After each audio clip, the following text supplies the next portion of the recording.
Peraí. Sai.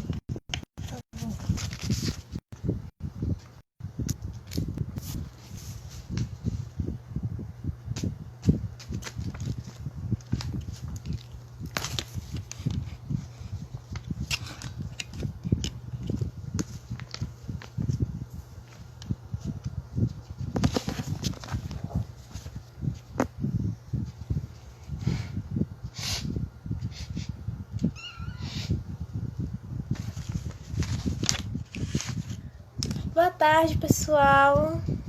Eu sei que tá bem cedo, mas é isso aí. Vamos começar nossa live, mais uma live.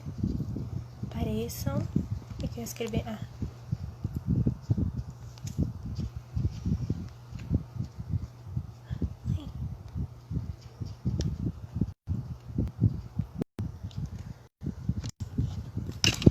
Lembrando que vocês podem fazer perguntas também.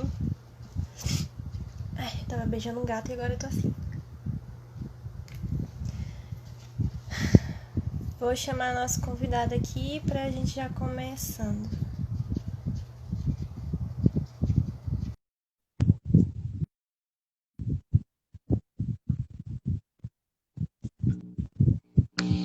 Olá, Laura.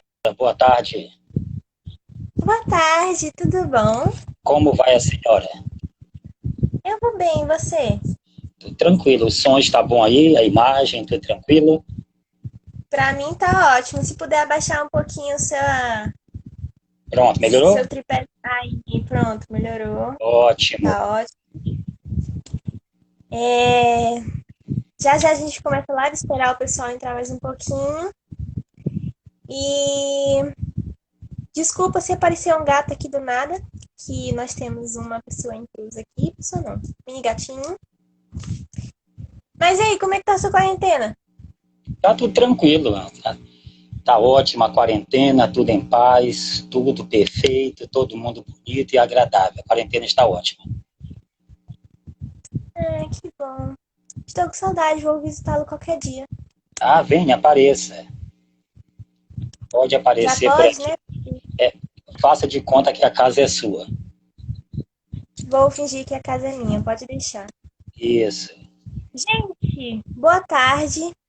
Vamos dar início a mais uma live aqui no Instagram do Improviso. Vou apresentar para vocês nosso escritor, dramaturgo, nosso poeta, nosso tudão, meu pai, no caso. Professor José Neres, seja muito bem-vindo a mais a nossa live aqui no Instagram do Teatro Improviso. Vou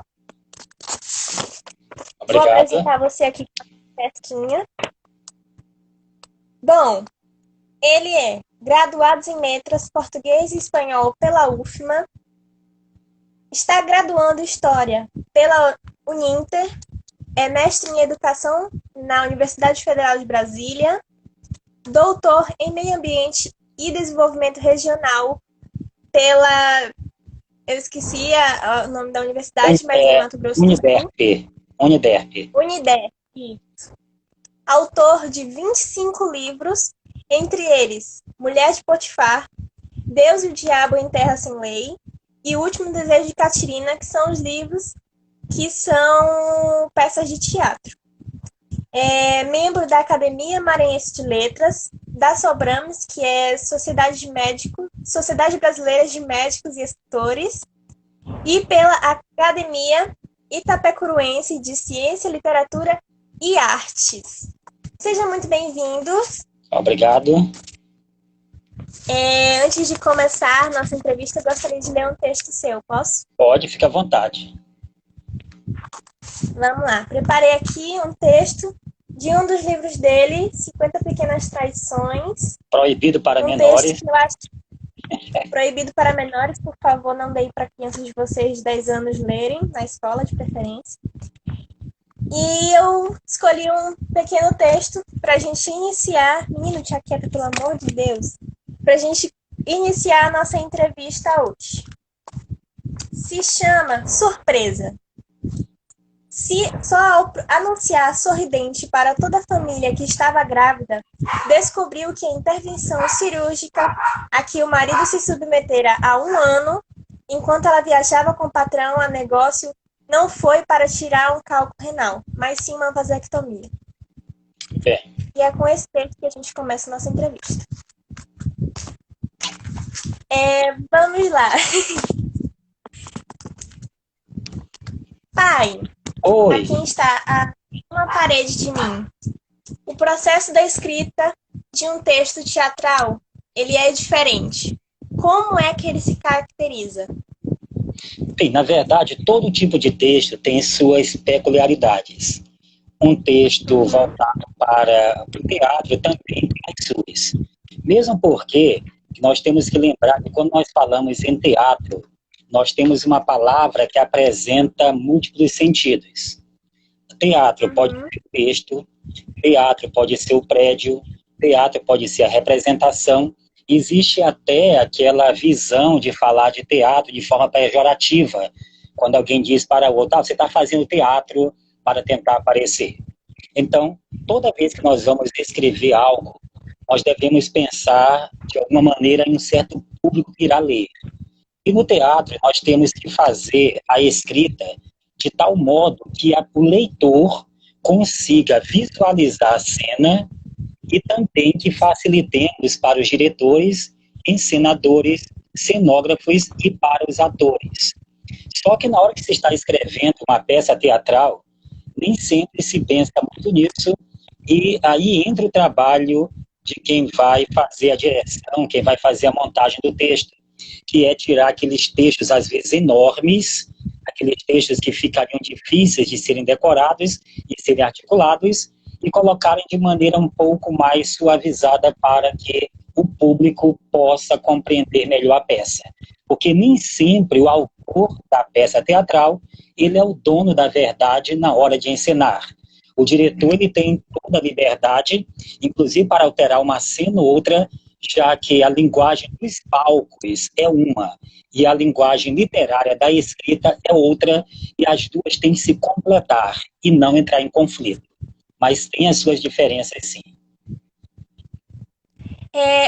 Para a gente poder se aprofundar numa escrita teatral, precisa de muito estudo ou uma vivência assim básica bastaria?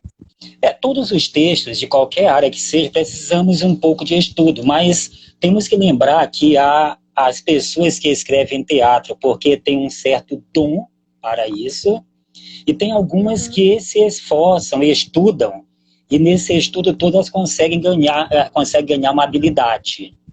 Mas, de qualquer maneira, é importante ter uma vivência, é importante observar que tudo que está no nosso mundo real ou imaginário pode ser traduzido em forma de uma peça teatral, em forma de arte. Então, você tem que ter o estudo é muito importante, porque aí você vai entrar em contato com um vocabulário, com uma técnica, com uma, vamos dizer assim, uma forma de escrever específica, mas também devemos tomar cuidado com esse tom, porque nem sempre só essa parte do estudo vai resolver, como também nem sempre somente ter o que aparentemente é o dom divino também vai resolver. O melhor será juntar uma coisa com a outra e, no meio de tudo, Laura, colocar muito trabalho, porque é o trabalho que vai ser o diferencial. Às vezes a ideia é ótima, às vezes o texto sai ruim, e às vezes de uma ideia não tão boa sai um bom texto, porque o diferencial está justamente no como nós vamos trabalhar essa ideia e traduzir aquilo que era pensamento, que era uma imaginação, no papel. Porque é no papel que as pessoas vão ler e depois, se a peça foi encenada, elas também vão ver no palco. E aí vamos ver a diferença, porque a arte teatral, ela mexe com algo muito importante, que é a imaginação do público. Seja o público leitor, seja o público que está na plateia. A imaginação sempre precisa estar alerta, bem ali e funcionar muito bem. Sobre a questão da linguagem teatral, de onde se originou a questão do vocabulário teatral? Por exemplo, um exemplo que quando a gente estava olhando isso, inclusive, obrigada, mãe, por ter me ajudado a elaborar muitas das perguntas, a gente estava conversando sobre a criação do termo merda, quando a gente vai apresentar alguma peça. Qual seria a origem desse vocabulário? Existem algumas pesquisas que dizem o seguinte: quando as pessoas iam para o teatro, hoje nós vamos como? Nós vamos de carro, ou algumas pessoas vão de ônibus, vários modos e jeitos de chegar ao teatro. Só que antigamente, segundo reza a história, as pessoas iam para o teatro a cavalo ou na carruagem. Os mais ricos, claro, iam em carruagem, os mais pobres talvez fossem a pé, mas havia também quem ia a cavalo. Então, quando nesse trajeto entre a casa dos atores, diretores, encenadores, até o teatro, havia muitos excrementos de cavalo, significava o quê, teoricamente? Que muitas pessoas ricas saíram de suas casas, em seus cavalos, em suas carruagens, e iam para o teatro assistir a peça. Então, com o tempo, resolveram dedicar para, antes de começar a peça, já que as pessoas ficavam no camarim, isolados, e não tinham uma ideia, né, como hoje nós podemos sair ali, observar se está a plateia cheia ou não, mas aí já parou muita merda para você. Significa o quê? Se havia muito excremento de cavalo, o público era bom. E daí as pessoas hoje pensam que isso é até uma agressão verbal, mas era mais ou menos como desejar boa sorte do seu espetáculo, que a plateia esteja lotada e que, lógico, também traga um bom lucro para nós. Porque também, Laura, temos que lembrar que o teatro, os atores, diretores, etc., também vivem desse lucro. O teatro é uma arte maravilhosa, é uma arte muito bonita, mas também tem que haver um retorno financeiro. Afinal de contas, existe um gasto. E o gasto não é para se colocar uma peça em cartaz. E, às vezes, eu mesmo já tive, vamos dizer assim, a oportunidade, a tristeza de a peça teatral, que havia 2 ou 3 pessoas, cheguei a ver uma peça muito boa com 3 pessoas apenas. E aí vamos pensar, imagine só como o cidadão que está ali vai se sentir no palco para 3 pessoas. Ele tem que ser um artista muito bom, porque ele tem que imaginar que ali está lotado. Então, nesse caso, nesse dia, não houve muita merda. Houve o quê? Pouco público. Infelizmente acontece, né? Qual seria a relação e se existe uma ponte entre o teatro com a literatura? Existe totalmente essa ponte, porque lembrem, nós voltamos 5 séculos antes de Cristo. Lembrando que a representação teatral é sempre muito mais antiga do que isso, do que os estudos sobre o teatro. 5 séculos antes de Cristo, nós vamos ter Aristóteles. E ele vai escrever uma obra, que é a Arte Poética, e lá ele vai dividir os textos da sua época em 3 tipos, 3 gêneros que ele chamou, 3 gêneros literários. O gênero épico, que tratava da questão da aventura, tratava do herói. Havia o gênero lírico, que falava dos sentimentos, e o gênero dramático. Temos que lembrar que a palavra drama, na origem grega, significa ação. Então, nessa relação toda, o gênero dramático estava relacionado com as peças teatrais desse momento. Então, Aristóteles coloca na sua obra poética o que nós teríamos dentro de uma peça teatral. Inclusive, vai falar um pouco sobre as regras das unidades, porque o teatro clássico grego apresentava 3 unidades: unidade de ação, unidade de tempo e unidade de espaço. A unidade de ação era o quê? A ação tinha que ser apenas única. A história era uma história do começo ao final. A unidade de tempo, a história deveria acontecer, lembre, a história e não a representação, deveria acontecer entre o nascer e o pôr do sol. É por isso que uma das principais peças, Édipo Rei, começa com o sol nascendo e termina com o pôr do sol, que é a unidade de tempo. E a unidade de espaço. Hoje, nós podemos mudar no teatro os cenários. Na época grega, em que Aristóteles representou da sua obra de trabalho, ele não tinha isso. Então, tudo acontecia no mesmo cenário. Então, o mesmo cenário, a unidade de tempo deveria ser apenas aquele dia, tudo acontecia naquele dia, a ação era do dia, o resto era a linha da recordação, a linha do discurso. E, logicamente, a unidade dessa ação. E tudo isso começa com esse estudo aristotélico, que vai caminhar e vai mudando. Lembra que, com o tempo, essas relações vão mudando e há quebras teatrais ao longo da história. O teatro romano segue um pouquinho a linha do teatro grego, mas quando chegamos à Idade Média, quando na Idade Média o teatro foi até o ponto perseguido, porque era algo muito pagão, e depois nós vamos ter Juan de Lencina, e logo depois aqui na nossa língua portuguesa, nós vamos ter o Gil Vicente. Basta ler o Gil Vicente para percebermos que ele já não seguia aquelas linhas tradicionais, clássicas, que eram comuns lá no teatro grego. Então essas regras existem. Agora, claro, essas regras não permaneceram imutáveis, porque elas com o tempo foram mudando a partir de quê? A partir da necessidade. Hoje nós temos cenários que podem ser até certo ponto digitais.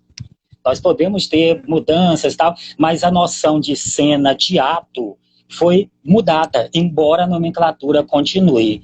Então tudo isso tem uma origem grega, passando por Roma, pela Idade Média, até chegar nós temos mais de 2.000 anos de atividade de atores, autores, diretores e críticos para que o teatro chegasse até nós como nós o temos hoje em dia. É bem interessante ver que basicamente tudo surgiu da Grécia. A Grécia é o berço de quase tudo.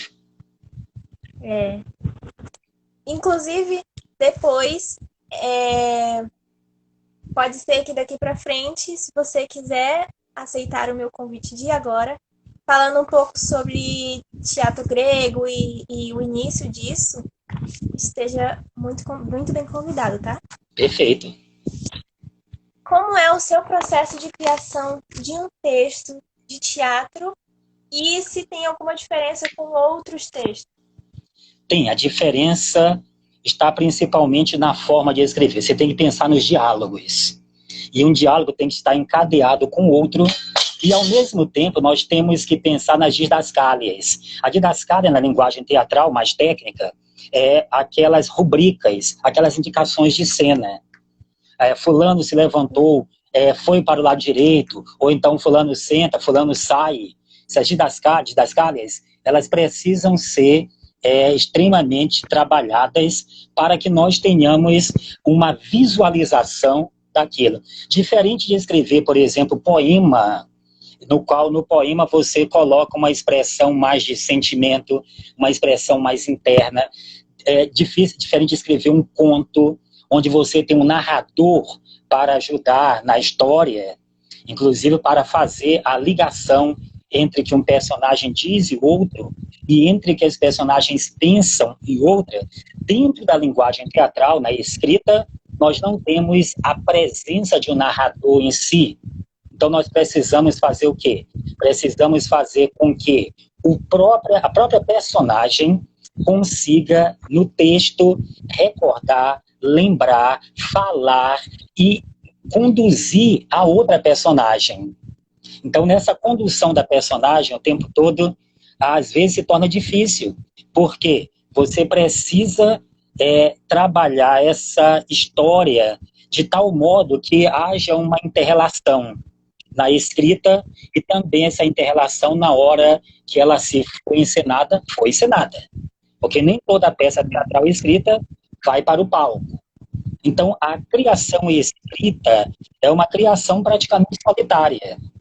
Porém, a imaginação tem que funcionar. Por exemplo, vamos aqui pensar, como foi que eu escrevi, por exemplo, A Mulher de Potifar? Para você entender que, às vezes, a ideia vem de onde você menos espera. A Mulher de Potifar, eu escrevi quando estava lendo um livro de José de Alencar. Eu estava lendo Alencar, era o livro, acho que foi Senhora, tenho impressão, não tem certeza, mas foi Senhora de Alencar, e lá no meio do livro, ele fala mais ou menos o seguinte: ela agiu como a mulher de Potifar. Pronto. E eu estava lendo essa obra e, de repente, eu pensei o seguinte: quem é a mulher de Potifar? Eu nunca ouvi falar nessa mulher. Isso faz muito tempo, foi antes de você nascer, inclusive. Então, eu tinha muitos amigos que eram da igreja, pastores, padres, pessoas voltadas para a igreja, e eu saí perguntando, fazendo a pesquisa, sem querer fazer nada ainda, perguntando para os padres, colegas meus e amigos meus, quem era a mulher de Potifar. Alguns só lembravam do versículo bíblico. Os pastores também não sabiam dizer muito. Eu fui para a Bíblia, li e vi que a mulher de Potifar aparecia em 2 ou 3 versículos. Então, se aparecia pouco, mas ela é muito importante no texto bíblico, havia uma liberdade para eu recriar a história dela. Então eu coloco ali o José, que é o hebreu, coloco todo mundo ali na história e coloco Potifar, lógico, e sua mulher, a sedutora Potifar, mulher de Potifar, que não tem nome na Bíblia.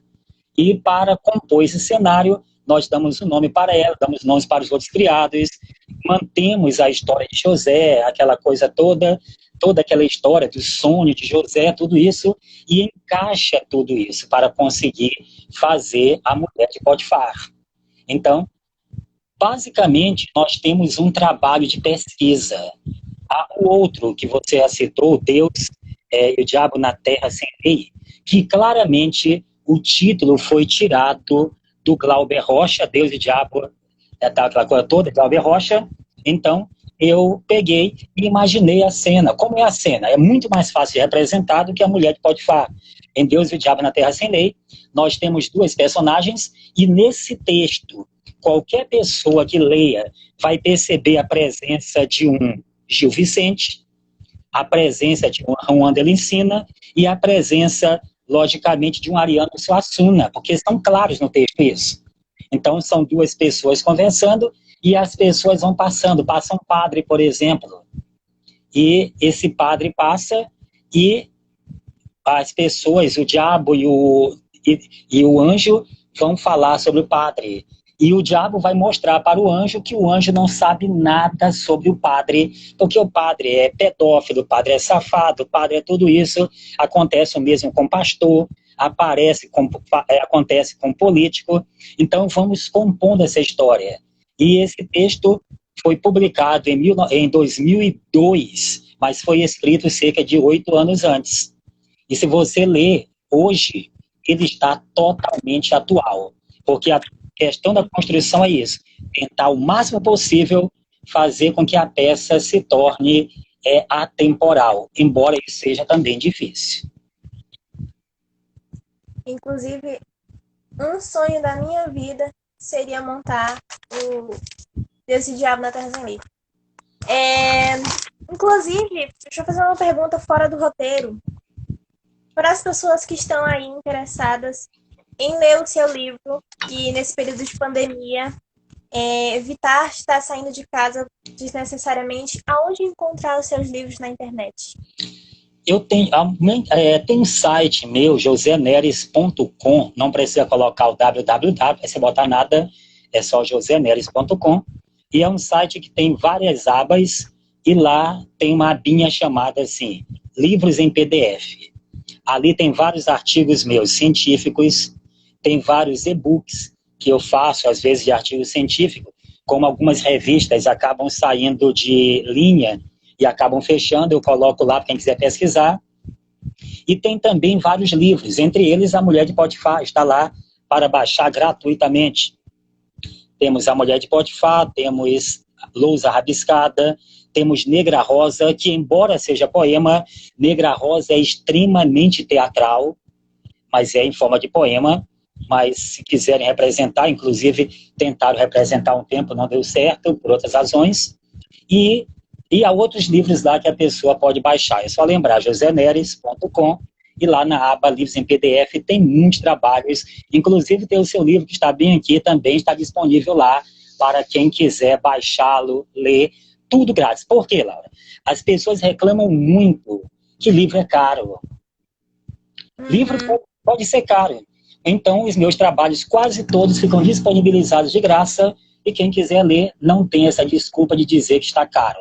Existem também os livros físicos. Quem quiser comprar, na Livraria MEI tem, eu acho que tem ainda a Livraria MEI, não sei se tem ainda na Vozes, não é tão difícil assim encontrar.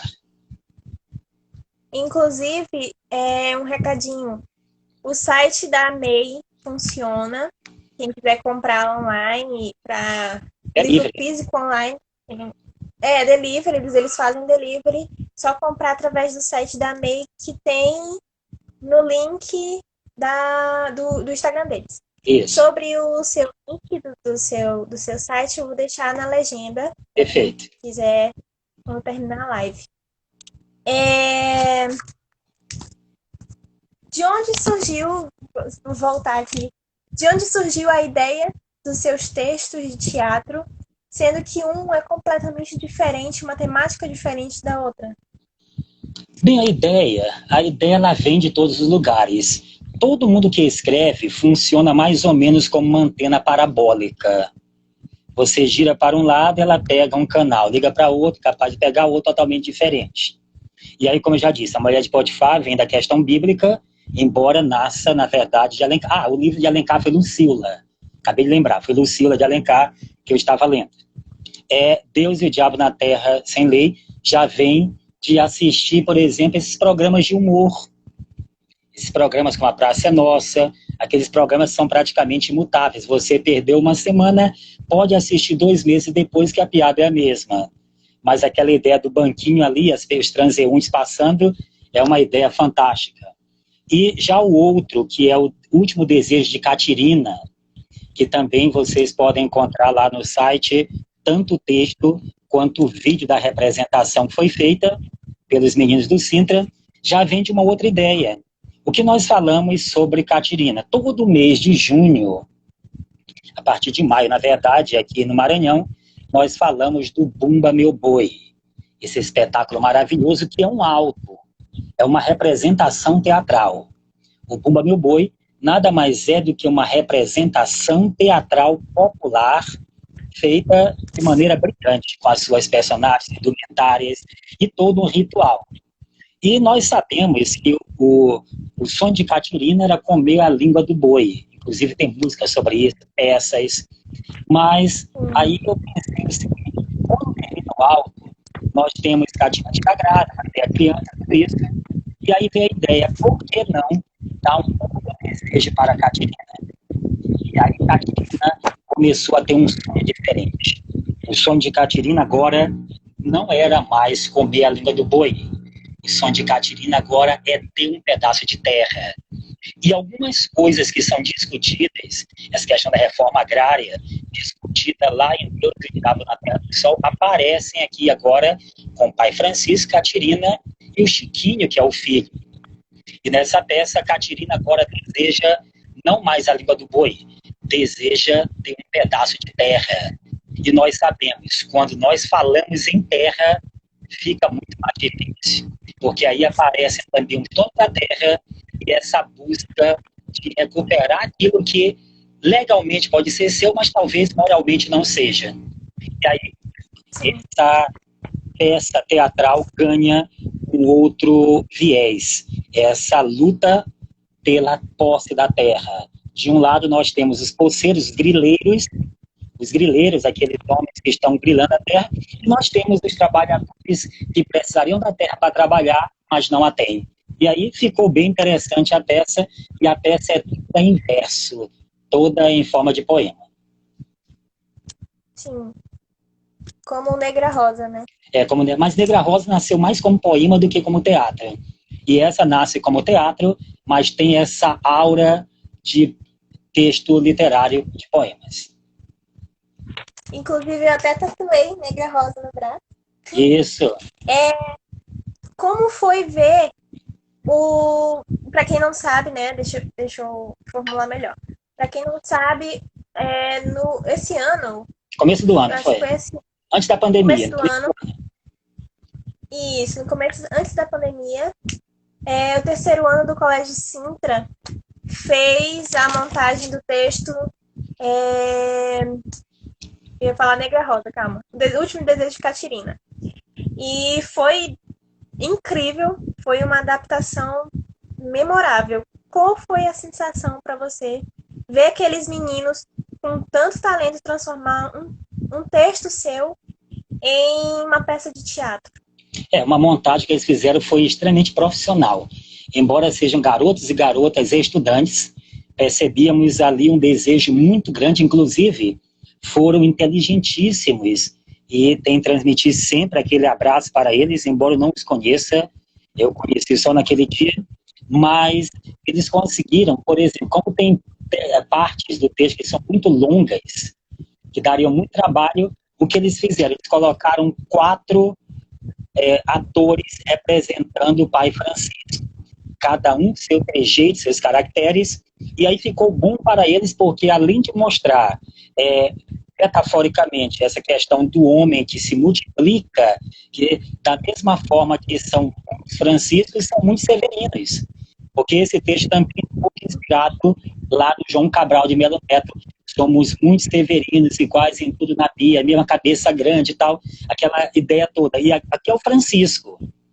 E esse Francisco foi muito bem representado, e foi muito bom realmente. E quem não assistiu também, está no YouTube, também está no meu site, logo na entrada do site, bastam mais ou menos meia hora de representação, os garotos foram extremamente excelentes naquela representação.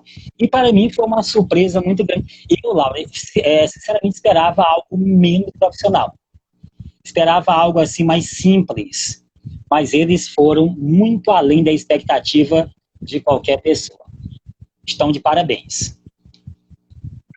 Inclusive o Rodrigo, acho que foi o Rodrigo, ganhou o prêmio de melhor ator e ele fez a Catirina. Excelente. Rodrigo, meu amigo, não tá aí, mas eu vou mandar um beijo pra ele. Mande um abraço. Ó, eu vou mandar. Só rapidão, vocês podem fazer qualquer pergunta, tá? Eu tô aqui com um papelzinho anotando a pergunta de vocês. E ele vai.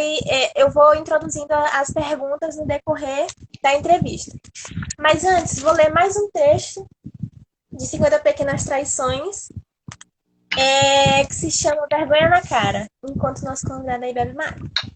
Vergonha na cara. Encontrou uma calcinha vermelha transparente no porta-luvas do carro do marido. Remoeu a raiva e ficou calado.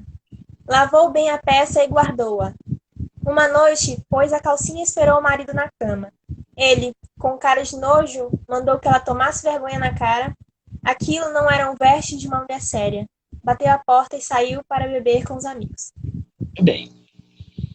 Um excelente marido.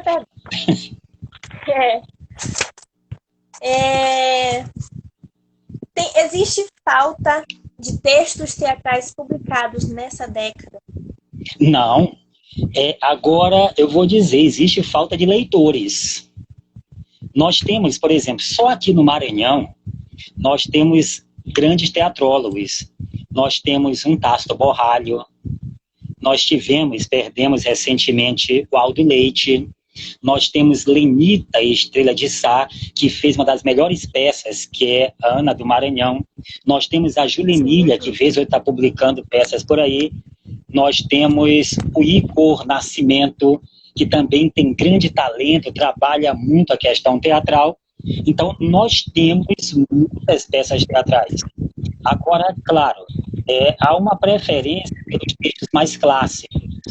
E isso faz parecer que as pessoas não têm tanta peça teatral. Acredita, nós temos a Samira Fonseca, lá de Itapecuru, que escreveu algumas peças teatrais também.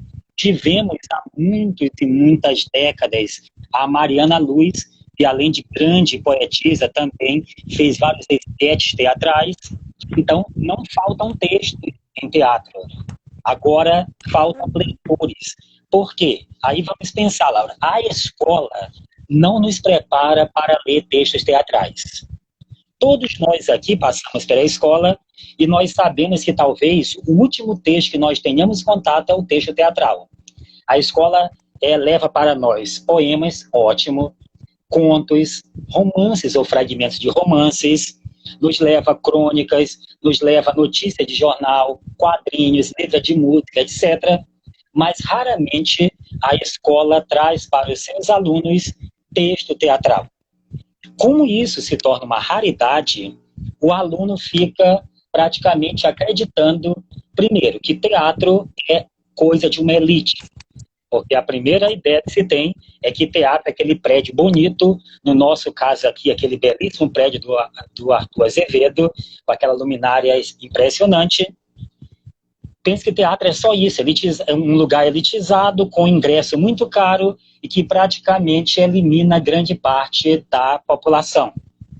Outra parte acredita também que o teatro é um texto chato de ser lido. Porque, como não tem a presença do narrador, tem pessoas que não conseguem nem saber como ler a peça teatral. Inclusive, um parênteses aqui, para lembrar o Biratã Teixeira, que escreveu um livro que eu recomendo para todos os amantes do teatro, que é o Dicionário do Teatro Biratã Teixeira. E por que ele escreveu aquele livro? É porque ele foi convidado para uma escola que ia apresentar uma peça teatral, e a professorinha lá chamou os meninos, e na hora da peça, os meninos apresentavam das seguinte. Vamos imaginar que fosse assim. A pessoa falava assim, uma menina falava, oh, meu bem, você chega até perto de mim. Aí depois ela lia. Saiu, deu 2 passos e ficou à esquerda de fulano. Ela lia. Ou seja, a pessoa não tinha nem noção de que aquilo não era para ler. Aquilo era indicadores de cena. Então, ele decidiu fazer um livro belíssimo sobre o dicionário de teatro. Saiu primeiro uma versão bem pequena, e aqui nós temos mais recente, Instituto GEA, que é volumoso, por sinal, um livro bem volumoso, mas que ajuda muito a entender, inclusive, como se faz a leitura de teatro. Porque nem todo mundo está preparado para isso. Pode continuar, Laura. Eu achei que tinha gravado. Você já se inspirou em você para criar algum personagem de teatro ou escrever algum texto? Não, nunca. Na verdade, nunca. Inclusive, esse livrinho que está em suas mãos, 50 Pequenas Tradições, as pessoas pensam inspirado em quê? Inspirado no que?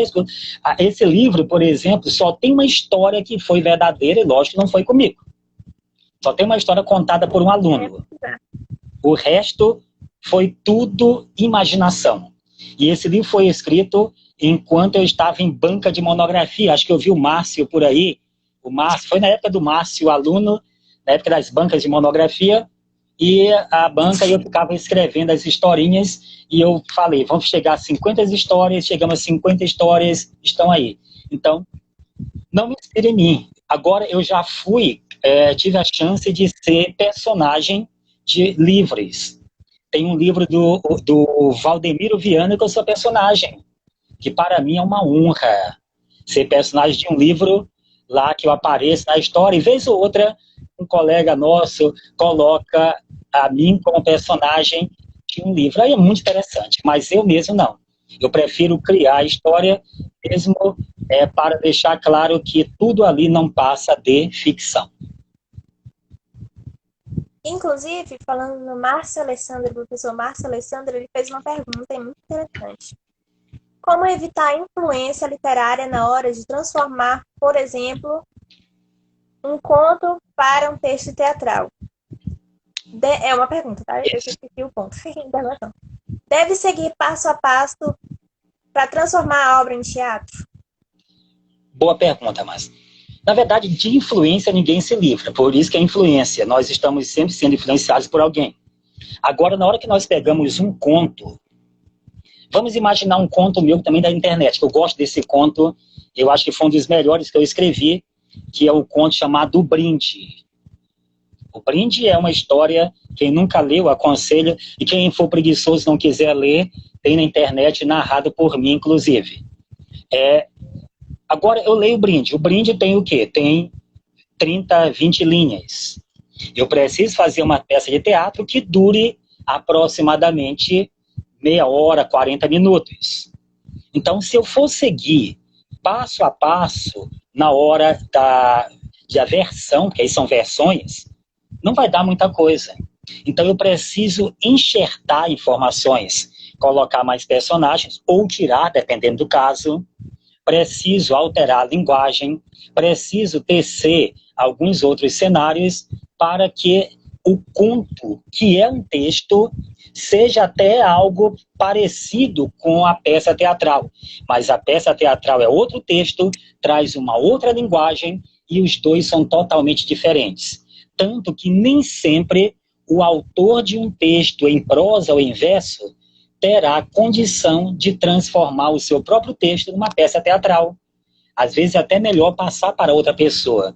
Porque lembrem que há pessoas que são muito ciumentas com relação ao texto e não admitem que mude nada. Então, nem ele mesmo quer mudar, porque ele acredita que o texto está sacralizado. E você, Laura, como por exemplo, quando você fez a versão de Memórias da Sargento de Milícias para o teatro, viu que não dá para colocar na mesma ordem. Porque se colocar na mesma ordem, como são linguagens diferentes, perderia a história praticamente toda. Embora a pessoa reconhecesse, mas ficaria, na linguagem aqui bem maranhense, ficaria um pouco insosso na hora de representar. Aí você colocou os fofoqueiros, colocou a laranja, colocou as pessoas passando, que ficou brilhante. Então, parte vem do texto original, mas parte também vem da criatividade de quem vai fazer a versão. E depois, de quem vai fazer a montagem também. É um trabalho em conjunto belíssimo. Valeu pela pergunta, Márcio. Sempre querendo Márcio. Estavam, voltando completamente, estavam perguntando qual o nome do livro. Eu acho que é o livro que você era o personagem principal. Ou, que você era um dos personagens. Não, é o principal. Qual o nome dele? Em poucas páginas, participação especial. O nome do livro é Maria... E agora não vou lembrar o nome do livro. Está bem ali, mas não dá para pegar agora. É Maria Celeste, o nome do livro. Maria Celeste, de Valdemiro Viana. Uma pergunta muito engraçada. Por que os seus contos têm um final trágico? Porque eu adoro final trágico. Eu começo a escrever no final. Inclusive, não só as questões de poema, teatro, até as crônicas e os artigos eu começo escrevendo no final. Então, se eu encontrar um bom final, eu vou atrás de um começo razoável. Então, o final trágico é algo que eu gosto muito. O final, por exemplo, de O Brinde é um final espetacular. Não é por ser meu, não é falta de modéstia, não. Mas é um final brilhante e que as pessoas que quando começam a ler ficam em choque. As pessoas ficam em choque, como também naquele texto em que vocês leram lá com o Dominici, tentaram fazer a peça, a questão das mulheres, que é aquele texto que é uma garota de programa no quarto com o seu cliente. Ali imaginei primeiramente a última frase, que eu não vou dizer qual é aqui, mas você há de convir que quando chega ao final é chocante. O que está na internet agora também, que eu escrevi um pouco antes do pôr do sol, mas menos isso no texto, que é uma questão de feminicídio. A primeira frase que veio para mim foi a frase final. E eu pensei, nossa, ficaria bom um texto com essa frase final. E aí o esforço maior é criar um começo que vá concatenar com essa frase que eu já criei para o final. E às vezes nós matamos o texto porque o final ficou bom, mas não consegui encontrar um bom trabalho para o começo. Tá bom? Ultimamente, vamos falar de um pouquinho de polêmica. Ultimamente tem falado muito em liberdade de expressão e censura. Qual seria a sua visão desse cenário comparado a outras décadas? Eu venho de várias décadas, já sou uma pessoa velha, quase idoso já, então já passei por vários momentos. E a censura vai estar sempre presente, seja a censura interna, porque muitas pessoas, por exemplo, porque muitas pessoas se recusaram a fazer a mulher de Potifar? Porque no meio da cena a atriz tem que ficar nua. Então, eu quero. Então, muitas pessoas já pensaram em fazer, mas na hora H tem a censura interna. Existe uma censura externa, porque alguns têm medo de representar a Deus e o Diabo na Terra Sem Lei, porque tem questões políticas e religiosas no meio dela.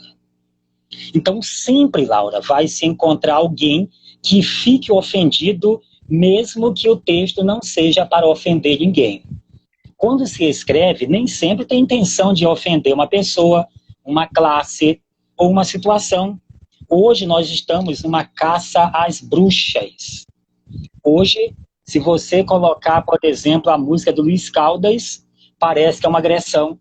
Tem que lembrar que há 4 décadas, aproximadamente, bem pouco menos que isso, as pessoas cantavam por aí Luiz Caldas e achavam lindo, maravilhoso.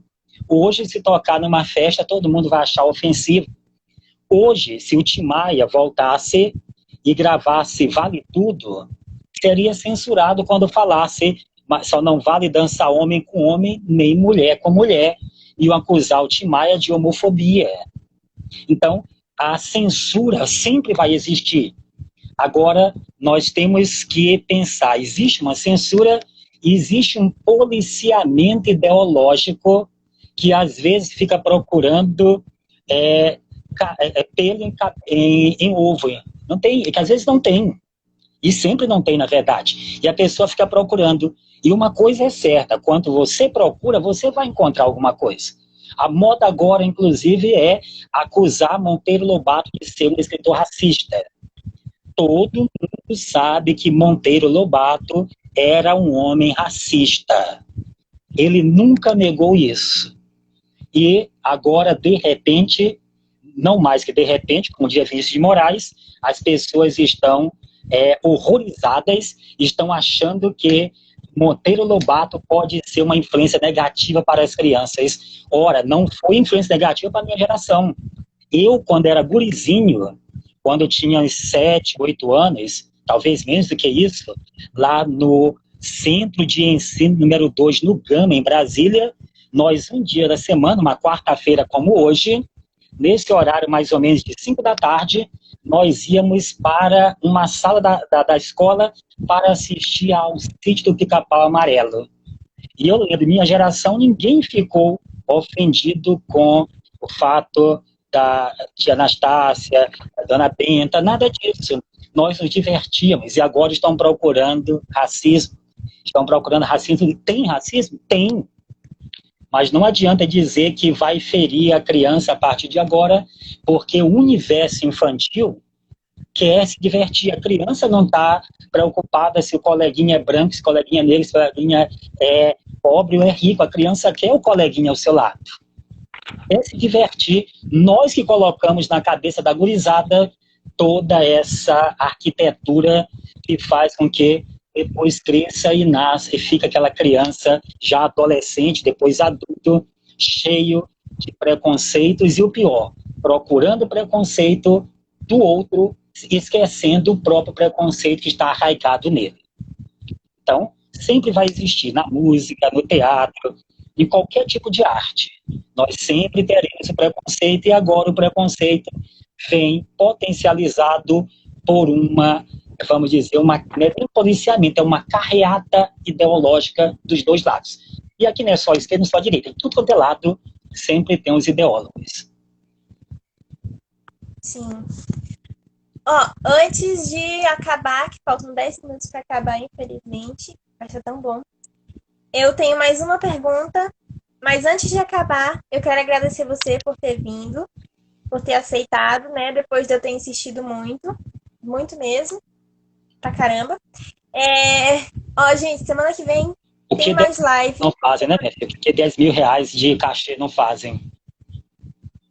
Ei, peraí, com licença. Semana que vem tem mais live, ainda temos mais 2 lives confirmadas. Semana que vem o João Manuel vai entrevistar uma cantora de ópera, que infelizmente agora eu esqueci o nome, que é um nome um pouquinho difícil. E eles vão fazer a relação da ópera com o teatro. Então não percam 4 horas na próxima quarta-feira. E também, antes de acabar, vou ler mais um trechinho do seu livro, 50 Pequenas Traições, gente, pra quem quiser aí, ó. É o último, eu prometo. Se chama Desmentidos. Espalhava para quem quisesse ouvir que se casara com a mulher errada. Ela era muito fria e não gostava de sexo. Vários amigos dele tinham provas de que não era bem assim, mas não podiam falar. Tudo bem. E é com esse texto que a gente vai para a última pergunta. São bons amigos. Na sua visão de crítico das artes, como você avalia o cenário cultural maranhense atual? Boa pergunta. Eu só vou tirar essa questão de crítico de arte, né? Porque eu não sou crítico de arte, eu apenas tenho uma mania. A mania que eu tenho, que eu acho que todo mundo deveria ter, porque eu fico um pouco chateado aqui na nossa terra. Um abraço para o meu amigo Yuri, bem ali, meu ex-aluno Yuri, grande atleta, campeão várias vezes. Parabéns, Yuri. Abraço aí, minha querida. Tem mais gente que não conseguiu acompanhar quem está aqui. Então é o seguinte, nós vamos para uma peça teatral, nós vamos a um lançamento de livro, vamos a um recital, e quando acaba, a sensação que dá é que aquilo nunca existiu. Porque ninguém comenta, as pessoas não querem falar sobre isso, e parece que simplesmente não existiu aquilo que deu tanto trabalho para muita gente. Então, o que eu faço sempre? Eu pego e no meu pobre site que está ali, que eu acabei de falar para vocês, tem uma aba chamada, acho que é Eventos. E nessa aba Eventos, eu geralmente escrevo um texto quando eu posso também. Às vezes não dá tempo, às vezes não tenho condição, e coloco um texto comentando ou a peça teatral, ou comentando o espetáculo, ou comentando talvez o lançamento do livro. Então, ou qualquer outra situação. E aí soa como sendo uma crítica, mas não a crítica destrutiva. No caso, é para lembrar para as pessoas que aquilo existiu. Porque nós não temos uma memória daquilo que acontece no nosso teatro. Infelizmente, nem os jornais mais têm colunas para discutir o que aconteceu, o que vai acontecer. Então, nós ficamos como? Aconteceu, passou e o tempo engoliu. E para evitar que esse tempo engula tudo, eu às vezes pego e escrevo algumas notinhas, cerca de uma lauda, 2 laudas, e coloco lá até como homenagem àquela pessoa que tanto se esforçou para fazer aquela encenação e que às vezes quer ouvir somente o que alguém achou. E, geralmente as pessoas se fecham e não querem comentar. Não sei por que acontece isso. Mas o cenário das artes aqui no Maranhão é um cenário bom. Seja no teatro, nós temos muitas peças acontecendo, agora não, porque é o momento da pandemia e não pode, mas nós tivemos várias peças. Nós tivemos agora, no caso de teatro, uma situação muito interessante, que é o famoso palco de teatro, o teatro de bolso, né? Nos shoppings da cidade, em alguns shoppings, aquela salinha pequena, e que tem que ser pequena porque, infelizmente, não temos grande público, que quem vai ao shopping nem sempre quer assistir a peça teatral, a pessoa quer andar pelo aquele mundo do consumismo, e esquece que também a peça teatral também é um produto de consumo. Então, nada melhor que ter no shopping. Há pessoas que ficam horrorizadas. Teatro no shopping, eu acho maravilhoso. E com peças infantis, como você mesmo participou, do espetáculo o Mágico de Oz. E você deve ter visto, por exemplo, que às vezes o mais difícil era representar, era garimpar um público. Convencer o pai a pagar o ingresso para ele assistir ao espetáculo. Porque a primeira pergunta, acho que vocês ouviram muito, foi: é de graça? Lembre que ninguém pergunta se é de graça no cinema, ninguém pergunta se é de graça lá no show de uma banda que vem fazer aqui em São Luís, mas todo mundo acha que o nosso artista maranhense tem que fazer aquilo de graça, e quando se diz o preço, você deve ter percebido que havia pessoas que se sentiam ofendidas. Então, por quê? Nós podemos comprar um produto que nós vamos consumir de forma física e nós podemos consumir um produto de forma intelectual, espiritual. E essa é uma das funções do teatro, enriquecer a nossa alma, o nosso intelecto. Então, tudo isso deve ser levado em consideração. Então, nós temos lançamento de livros, a MEI não me deixa mentir, lá nós temos milhares de livros de autores maranhenses, temos uma produção, uma juventude produzindo e muito, além de muito, com qualidade. Agora falta investir de alguma forma na produção de leitores, na produção de um público que vá ao nosso teatro, que consuma os nossos shows, que compre, quando havia os nossos DVDs, que compre os nossos livros e que depois os comente. Agora, que não faça aqueles comentários para destruir o próximo, como se fosse agora eu me vingo. Não, para edificar e mostrar que nós também temos talentos aqui. Então, a produção nossa aqui em arte é boa, em todas as vertentes, artes plásticas, música, tudo isso, e eu tenho um grande orgulho de ser aqui dessa terra, porque a arte aqui, parece que nós temos artista em tudo quanto é bequinho, em cada canto. Isso é lindo. É maravilhoso.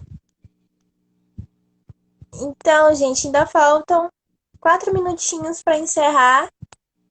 E você tem alguma coisa mais a dizer, papai? Não, vou te agradecer, né? E essa ideia do grupo Improviso de trazer esses bate-papos são muito interessantes, porque as pessoas têm que conhecer o que nós temos aqui no Maranhão. Eu lembro, por exemplo, alguém se espantou aí, faz parte da academia? Sim, faz parte da academia. As pessoas esquecem que nós temos, só no Maranhão nós temos, se eu bem me lembro, ou 43 ou 53 academias de letras e artes. Isso, se você multiplicar cada uma tendo 40 membros, vamos botar 53, você vai ter uma quantidade enorme de pessoas trabalhando com arte aqui no Maranhão, no caso só literatura ou somente essa arte mais voltada para a escrita. Mas nós temos uma produção rica, uma produção fértil. Nós precisamos também lembrar que os jovens que estão por aí têm que conhecer os nossos valores para que isso aqui, a pessoa não seja reconhecida só quando morra. A pessoa morre e aí que vão lembrar, morreu e produziu. Não é assim. Tem mais alguma perguntinha para ir, Laura, antes de encerrar, não? Eu tinha uma. Pode fazer. Algumas. Acho que dá tempo. O que falta no teatro maranhense em relação a espaços físicos, artistas e peças? Olha, peça temos bastante, agora temos que lembrar, o povo aqui corre pra caramba, faz fila quando vê uma peça de fora. Quando vem atores de fora, a fila é gigantesca, mesmo com ingresso caríssimo. Nós tivemos o festival de teatro, com uma semana de peça gratuita e lugares totalmente vazios. Então, em termos de peça, não falta. Falta agora divulgar, falta tirar do ar essa ideia que teatro é algo elitizado. Teatro é algo humano. Teatro é algo para todas as classes sociais. Não é só a elite que pode ir ao teatro ou que deveria ir ao teatro.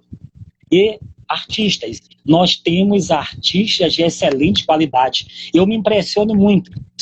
Eu tive a honra, eu comecei com o teatro